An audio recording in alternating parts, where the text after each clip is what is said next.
মৃত ব্যক্তির পক্ষ থেকে কোরবানি করা যায় কিনা? যদি করা যায় তাহলে ওই মৃত ব্যক্তির কবরে সওয়াব পৌঁছাবে কিনা?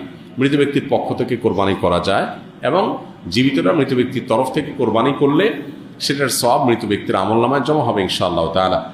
মৃত ব্যক্তির পক্ষ থেকে কোরবানি যে করা যায় এর বহু দলিল রয়েছে, বহু প্রমাণ রয়েছে। আলী রাদিয়াল্লাহু তাআলা আনহুর মধ্যে এটি তার আমল দ্বারা প্রমাণিত যে তিনি মৃত ব্যক্তির তরফ থেকে কোরবানি করেছেন। সাহাবীরা অনেকেই করেছেন। নবী করিম সাল্লাল্লাহু আলাইহি সাল্লাম তাঁর তরফ থেকে করার পাশাপাশি ইব্রাহিম আলাইহিস সালাম এবং পরবর্তী উম্মার তরফ থেকে তিনি কোরবানি করেছেন। সো যিনি নাই, অনুপস্থিত বা মৃত, এই ব্যক্তির তরফ থেকে কোরবানি করা সর্বসম্মতিক্রমে ওলামা কেরামতে জায়েজ।